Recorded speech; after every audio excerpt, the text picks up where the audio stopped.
ఓం నమః శివాయ శ్రీమాత్రే నమః. మిత్రులకి శ్రేభిలాషులకి అలాగే నన్ను ఇంతగా ఆదరిస్తున్న యూట్యూబ్ ప్రేక్షకులందరికీ కూడా పేరు పేరు ధన్యవాదాలు. మిత్రులారా, మీ అందరికీ పరాదేవత ఎల్లవెల్లా మీతో ఉండి మీ మనోవాంఛ నెరవేర్చాలని మనస్ఫూర్తిగా కోరుకుంటున్నాను.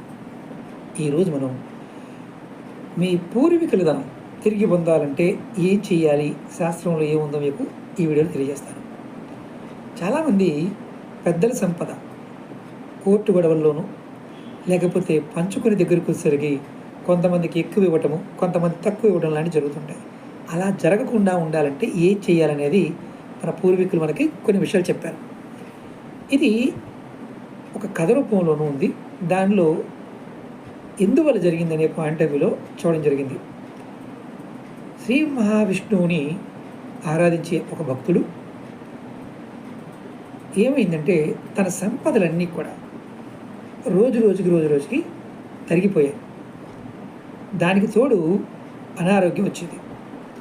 తర్వాత మహాబాధలు పడ్డాడు.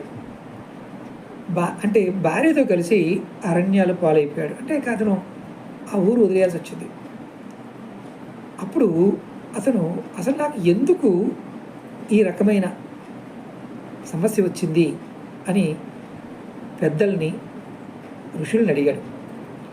వారేం చెప్పారంటే, నువ్వు పూర్వజన్మ చేసిన ఫలం అని చెప్పారు. అంటే పూర్వజన్మలో నువ్వు కొన్ని తప్పులు చేశావు, దానివల్ల నీకు అది కోల్పోయావు చెప్పారు. అప్పుడు నేను ఈ సమస్య నుంచి బయటపడాలంటే ఏం చేయాలని అడిగాను. ఆయన చెప్పిన మాట ఏంటంటే, ఋషులు చెప్పిన మాట, వైశాఖ మాసంలో ఎవరైతే పూజలు చేస్తారో ఆ పూజల వల్ల సమస్త పూర్వజన్మ దోషాలు పోయి నీకు అన్నీ వస్తాయని చెప్తారు.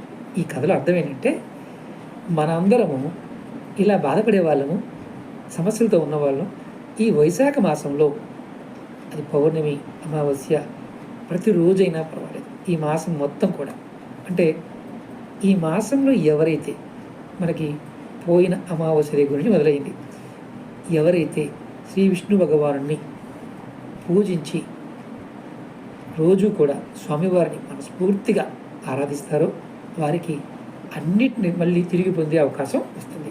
ఇది సరదాగా చెప్పే విషయం కాదు. శాస్త్రంలో దీని గురించి చాలా అద్భుతమైన వర్ణం ఉంది.